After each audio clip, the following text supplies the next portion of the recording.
Assalamualaikum warahmatullahi wabarakatuh. Perkenalkan, saya Yuliana Purnawati dari LPTK UNS PPG dalam jabatan 3 tahun 2020. Pada hari ini saya akan melakukan uji kinerja pada tanggal 1 Desember tahun 2020.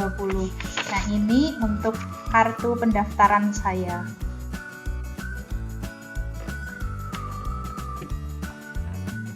Oke, terima kasih. Wassalamualaikum warahmatullahi wabarakatuh.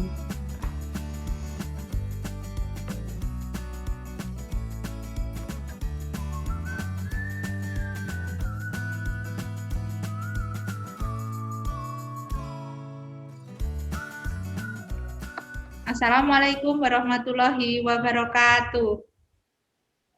Waalaikumsalam warahmatullahi wabarakatuh. Bagaimana kabarnya hari ini? Baik, Bu. Baik, Bu. Ya, alhamdulillah semuanya sehat ya. Sehat, Bu. Oke, sebelum kita memulai pembelajaran kita hari ini, marilah kita berdoa dulu. Silahkan ketua kelasnya memimpin berdoa. Baik, Bu. Mari teman-teman, sebelum kita mengawali pembelajaran pada siang hari ini, marilah kita berdoa sesuai keyakinan kita masing-masing. Berdoa dimulai. Cukup. Ya, amin. Terima kasih Irsyad sudah memimpin berdoa untuk kawan-kawannya. Sebelumnya Ibu mau mengingatkan kalian untuk presensi. Nanti silahkan kalian mengisi presensi. Linknya sudah Ibu share di WA ya. Nanti jangan lupa. Nah, untuk hari ini adalah yang tidak masuk. Oke, semuanya masuk ya. Mari kita, sebelum kita memulai pelajaran, biar kita tambah semangat. Ketika Ibu ucapkan kimia, nanti kalian menjawab, pasti bisa. Sambil begini ya, pasti bisa, biar semangat. Oke? Kimia, pasti bisa. Kita ulangi sekali lagi. Kimia, pasti bisa. Oke. Semoga dengan semangat kita hari ini, kita akan belajar dengan semangat dan mempermudah kita dalam mempelajari materi kita hari ini. Nah, sebelumnya Ibu mau share screen dulu. Apakah sudah terlihat di layar kalian PowerPoint-nya Ibu? Terlihat, Bu. Oke, karena sudah terlihat, kita mulai. Nah, sambil mengingat pelajaran kita yang minggu lalu, masih ingatkah ada gambar grafik seperti ini? Apakah yang dimaksud dengan laju reaksi? Saya berkurangnya konsentrasi per reaksi terhadap satuan waktu atau bertambahnya konsentrasi produk terhadap satuan waktu. Oke. Jadi kalau dari uraiannya Dinda tadi, bahwa berkurangnya konsentrasi reaksi bisa dilihat dari gambar grafik ini. Kemudian kalau bertambahnya konsentrasi produk, itu bisa juga dilihat dari gambar ini ya, ininya naik, kemudian kalau konsentrasi turun. Oke, mungkin ada lagi yang mau menyampaikan terkait pengertiannya laju reaksi. Lalu, Oke. laju reaksi menyatakan cepat lambatnya suatu reaksi berlangsung. Ya, jadi laju reaksi itu berhubungan dengan cepat lambatnya suatu reaksi. Nah, ini ada beberapa gambar bahwa ini ada gambar yang menunjukkan bahwa lajunya cepat, ada juga yang menunjukkan lajunya lambat. Di minggu lalu kita sudah mempelajari itu semua. Nah, untuk hari ini, sebelum masuk ke bab yang akan kita pelajari, kira-kira mengapa kalau kembang api itu mudah terbakar, sedangkan korosi itu terjadi lama kalau di besi itu. Nah, ini bisa dilihat gambarnya. Cepat lambatnya suatu reaksi itu dipengaruhi oleh beberapa faktor. Nah, ini yang akan kita pelajari untuk hari ini. Jadi, hari ini kita akan belajar faktor-faktor yang mempengaruhi laju reaksi. Nah, untuk indikator yang harus kalian kuasai, yaitu yang pertama, menganalisis pengaruh faktor konsentrasi dan luas permukaan terhadap teori tumbukan. Kemudian, yang kedua, itu menyajikan hasil penelusuran informasi, cara-cara pengaturan dan penyimpanan bahan untuk mencegah perubahan fisika dan kimia yang tak terkendali dalam bentuk esai gitu ya.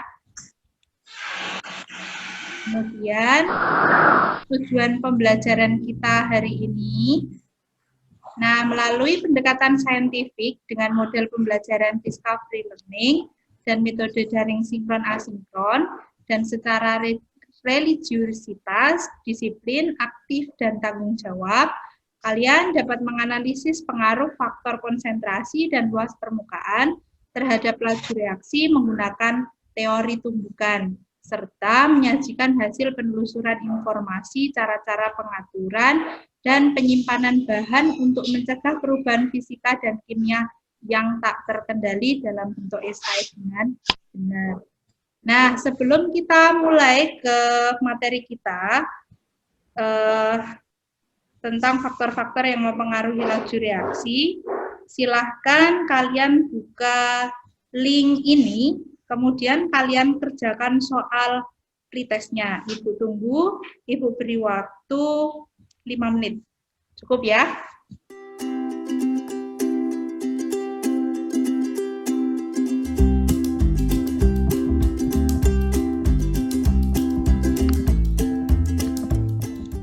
Oke, semuanya saya cek sudah mengerjakan soal pretestnya, maka kita akan lanjutkan lagi. Nanti kebenaran kalian dalam mengerjakan nanti akan kita lihat, kemudian seperti apa teorinya.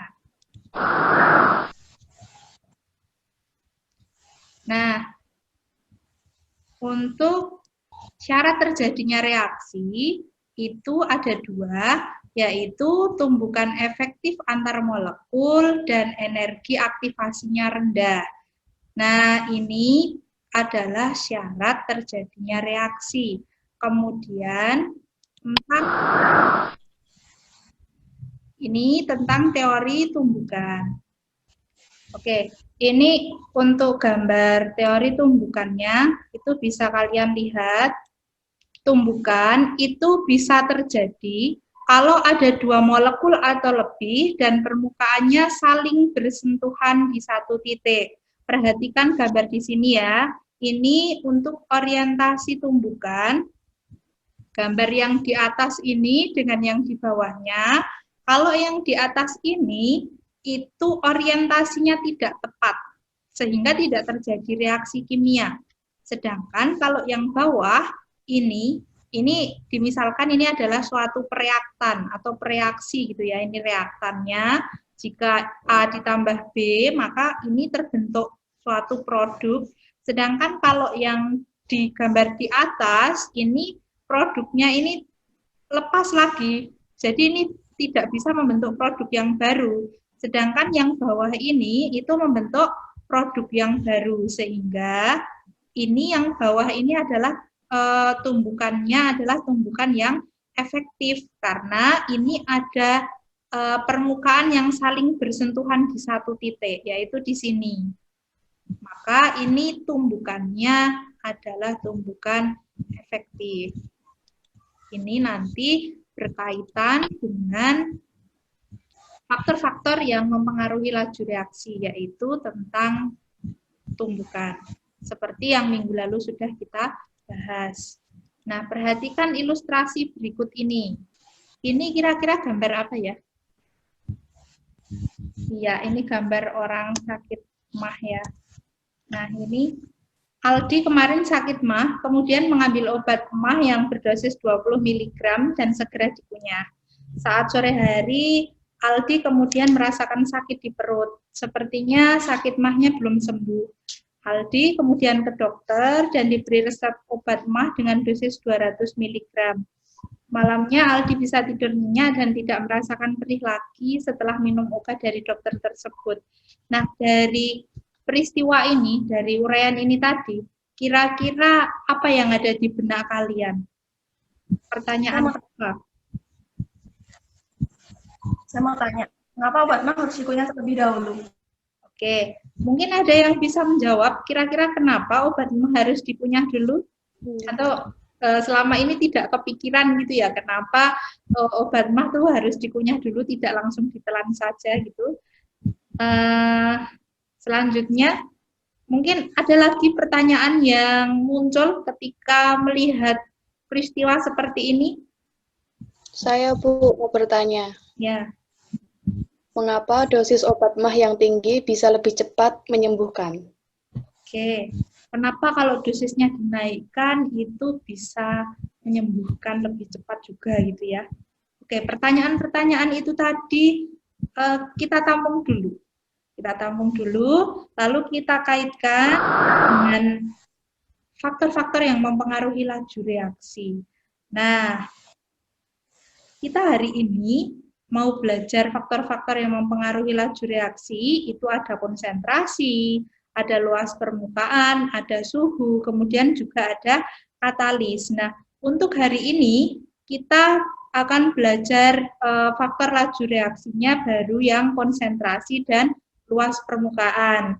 Nah, untuk nanti penjelasan lebih jelasnya setelah ini kalian bisa membuka link YouTube ini, kalian bisa buka sebagai sumber belajar kalian dalam mengisi LKPD.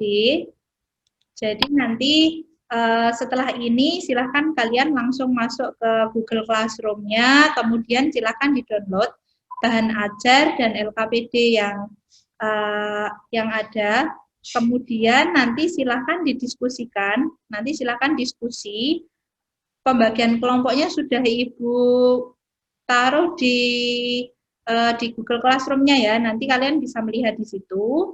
Kemudian nanti kalian bisa saling membalas komentar di Google Classroom-nya dalam berdiskusi.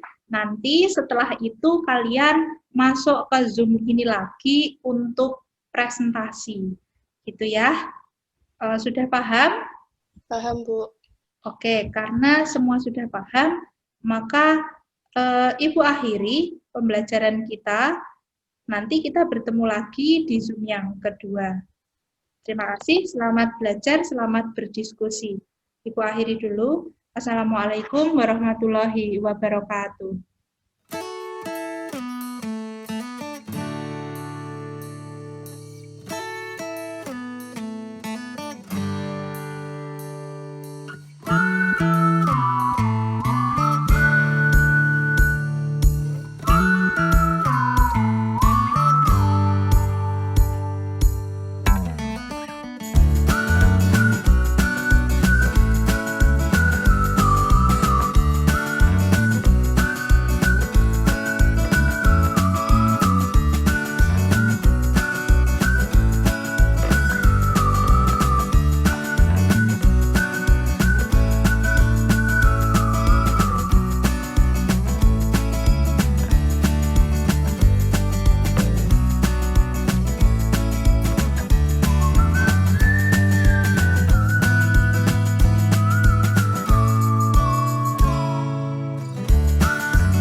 Assalamualaikum warahmatullahi wabarakatuh. Waalaikumsalam warahmatullahi wabarakatuh. Ya, bagaimana setelah kita berdiskusi, kita saling memberikan komentar, kemudian sudah membaca, kemudian mengisi LKPD, apakah sudah mulai paham dengan materi kita, yaitu tentang konsentrasi dan luas permukaan terhadap laju reaksi? Mulai paham, Bu. Oke, sudah mulai paham ya. Nah, di sesi kali ini kalian masing-masing perwakilan kelompok silahkan mempresentasikan hasil diskusinya tadi. Silahkan dimulai dari kelompok 1. Ya, baik Bu. Dari kelompok 1, obat MAH harus dikunyah dahulu agar obat MAH tersebut bekerja lebih efektif dalam menetralkan asam lambung. Jika obat MAH ditelan langsung, maka membutuhkan waktu yang lebih lama saat menetralkan asam lambung. Oke. Hal ini berkaitan dengan faktor yang mempengaruhi laju reaksi, yaitu luas permukaan. Ya. Semakin besar luas permukaan, maka laju reaksinya semakin cepat. Tablet mempunyai luas permukaan bidang sentuh lebih kecil dibandingkan dengan serbuk.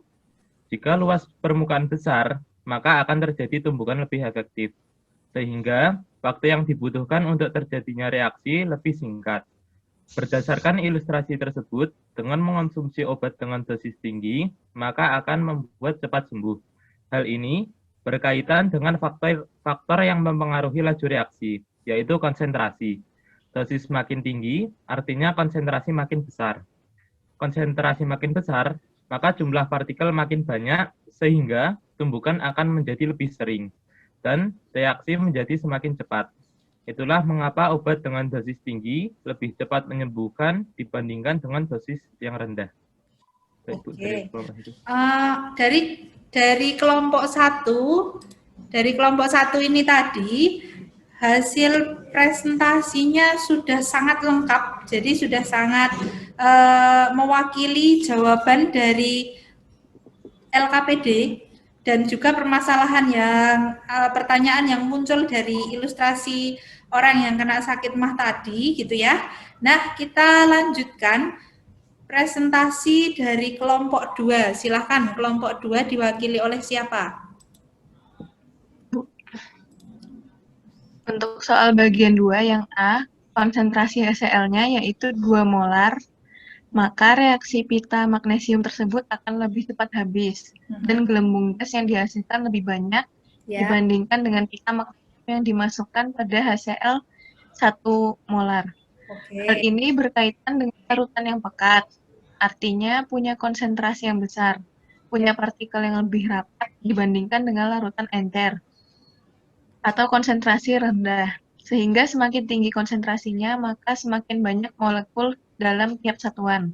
Ini berakibat tumbukan antar molekul intensitasnya semakin sering terjadi dan reaksinya berlangsung semakin cepat. Oke, bagus. Ada lagi yang ingin menambahkan? Saya Bu mau menambahkan. Oke, silakan. Untuk soal bagian 2 yang B, konsentrasi HCl tetap sama dengan soal yaitu 1M, yang membedakan adalah bentuk pita magnesiumnya. Kalau di soal adalah berbentuk pita, tetapi yang ditanyakan jika berbentuk serbuk.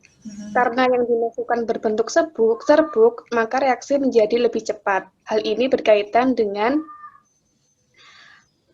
jika ada percampuran reaktan yang terdiri 2 fasa atau lebih, maka tumbukannya terjadi di bagian permukaan Z. Padatan yang bentuknya berbentuk halus punya luas permukaan bidang sentuh yang lebih besar kalau dibandingkan dengan padatan yang berbentuk lempeng atau butiran. Maka berlaku bahwa semakin luas permukaan partikelnya, maka frekuensi tumbukan bisa jadi semakin tinggi. Inilah yang menyebabkan reaksi berlangsung lebih cepat. Oke. Ini tadi yang kalian presentasikan itu sudah bagus-bagus semua karena jawabannya itu sudah sangat lengkap. Mungkin kalian juga bisa melihat di bahan ajar yang sudah ada di handout itu terkait dengan penjelasan yang sudah kalian tuliskan di LKPD itu sudah sangat bagus. Mungkin ada yang masih kurang paham atau ada materi yang masih belum jelas yang masih mau ditanyakan? Silahkan, boleh. Misalnya ada yang masih kurang jelas. Saya masih bingung, Bu, mengenai penjelasan pada luas permukaan. Bingungnya gimana? Jadi gini, Bu, kenapa bentuk serbuk bisa mempunyai luas permukaan lebih besar daripada tablet? Oke, mungkin pemikirannya kenapa sih serbuk itu malah justru mempunyai luas permukaan yang lebih besar dibandingkan dengan yang tablet. Padahal kalau kita lihat serbuk itu kan bentuknya lebih kecil gitu ya dibandingkan dengan yang tablet. Nah, untuk penjelasan lebih lanjutnya, Ibu akan share screen dulu. Silahkan kalian perhatikan. Nah, ini ada videonya. Oke, perhatikan video ini ya. Penjelasan berikut. Konsentrasi reaksi yang semakin besar akibatkan semakin banyak ion Cl- yang akan pertumbukan dengan partikel logam magnesium. Akibatnya, kemungkinan kedua partikel berikatan semakin besar, sehingga laju reaksinya akan semakin cepat.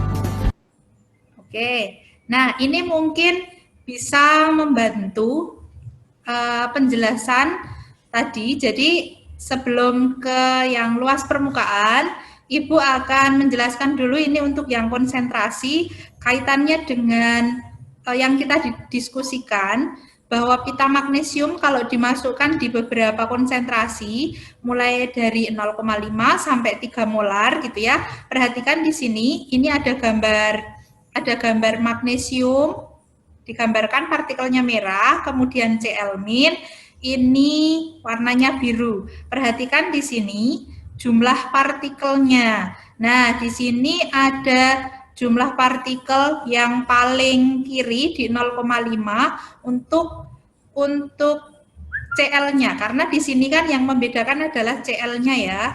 Kalau magnesiumnya semua sama, di sini pita magnesium semua. Jadi untuk pita magnesium itu sama. Ini jumlah partikelnya ada 4, di sini 4, di sini 4. Yang membedakan adalah jumlah Cl-nya karena konsentrasi Cl-nya ini semakin besar. Konsentrasi semakin besar itu artinya apa? Di sini jumlah partikelnya bisa kalian lihat. Jumlah partikel yang paling banyak di konsentrasi HCl yang berapa molar? 3, Bu. Oke, terlihat di sini ya.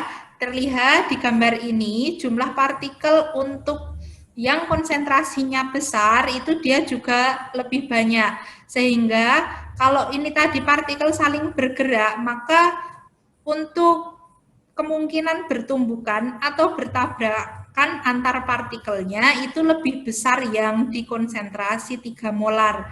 Maka kenapa tadi obat yang dosisnya lebih tinggi itu sama saja dengan yang konsentrasinya tinggi, itu dia akan lebih cepat menyembuhkan atau reaksinya berlangsung lebih cepat gitu ya. Nah, bisa dilihat dari ini. Jadi, intinya kalau di konsentrasi itu adalah menunjukkan jumlah partikel. Semakin banyak atau semakin besar konsentrasi, maka jumlah partikelnya itu juga semakin banyak, sehingga tumbukannya semakin sering terjadi dan reaksinya berlangsung cepat. Seperti itu ya. Oke, kita lanjutkan lagi.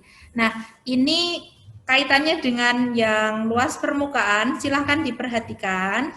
Di sini videonya. Maka yang lebih cepat bereaksi dari ilustrasi tadi dapat kita simpulkan bahwa obat dalam bentuk serbuk lebih cepat bereaksi. Mengapa demikian? Mari kita perhatikan penjelasan berikut. Pada bereaksi, semakin luas permukaan berarti semakin banyak bidang sentuhnya. Kemungkinan tumbukan efektifnya juga akan semakin besar, sehingga reaksinya akan semakin cepat. Pada tablet hanya terdapat beberapa bidang sentuh, kemungkinan terjadi tumbukan efektifnya kecil, sehingga reaksinya berjalan lambat.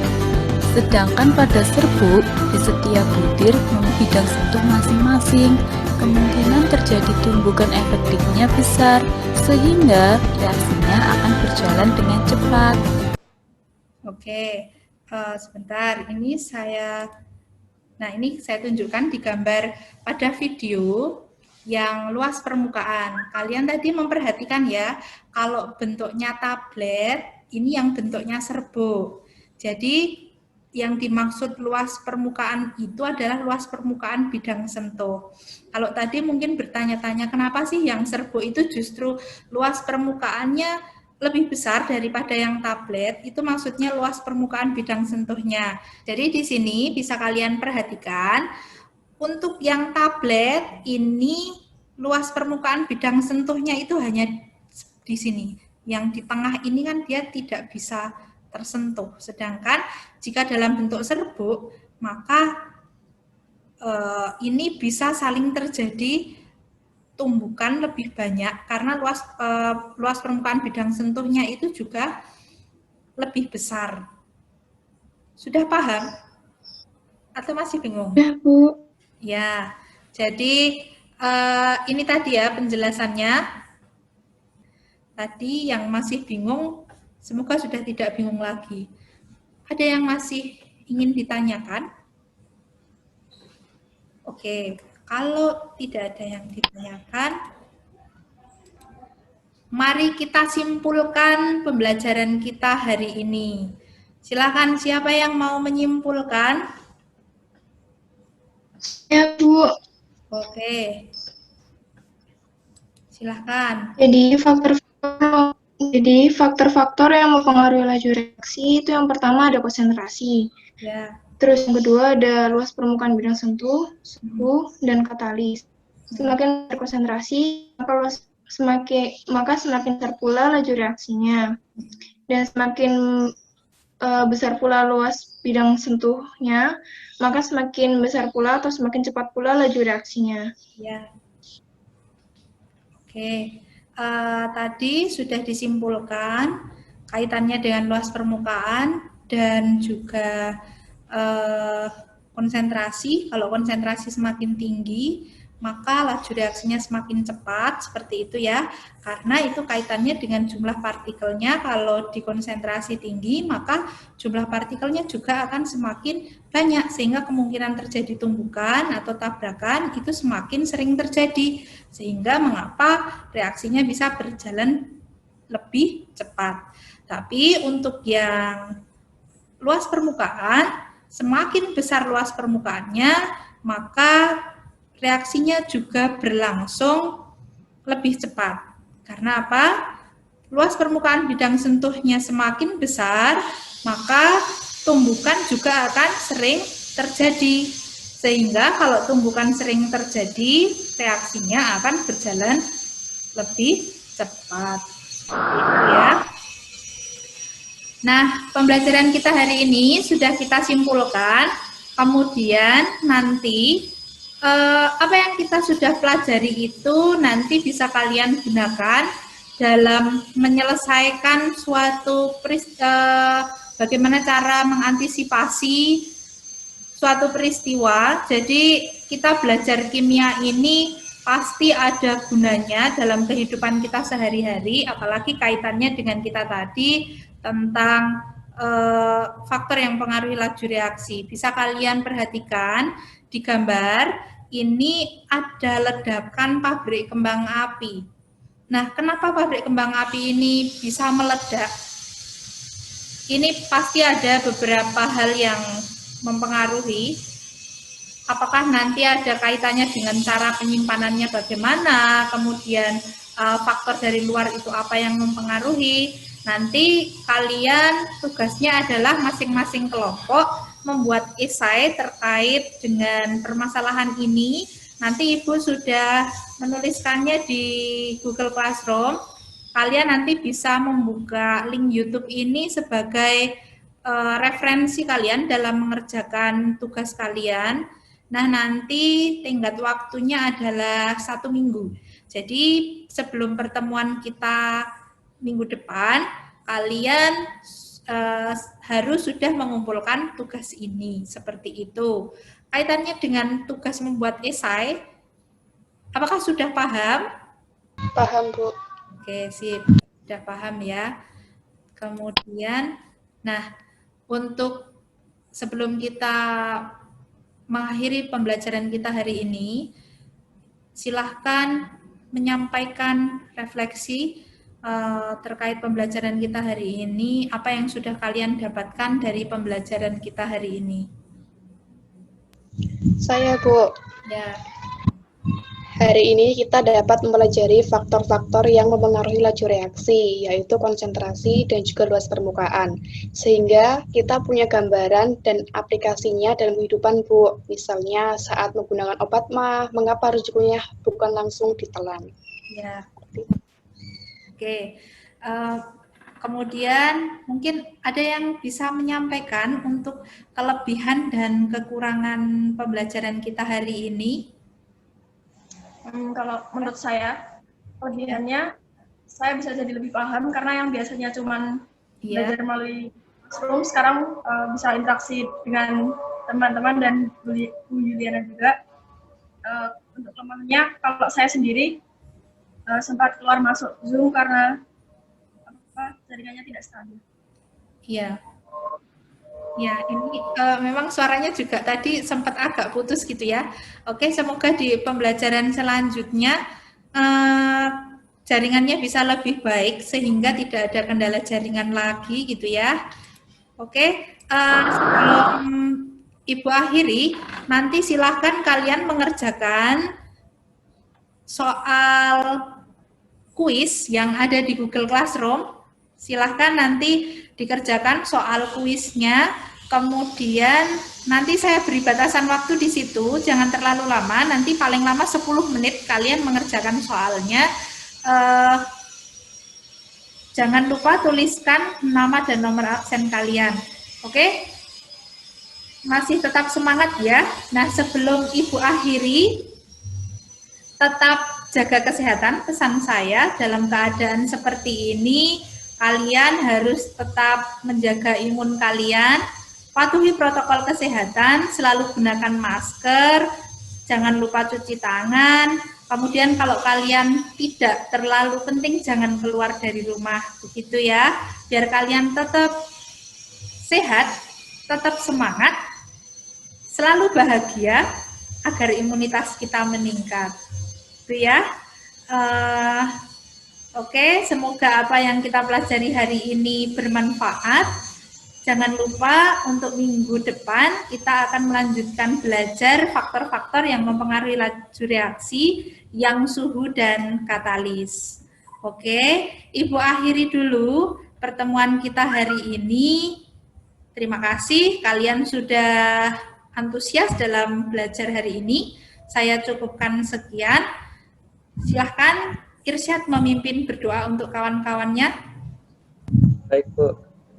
Mari teman-teman, sebelum kita mengakhiri pelajaran pada siang hari ini, mari kita berdoa terlebih dahulu. Berdoa dimulai. Cukup. Oke, terima kasih. Saya akhiri. Assalamualaikum warahmatullahi wabarakatuh. Waalaikumsalam warahmatullahi wabarakatuh.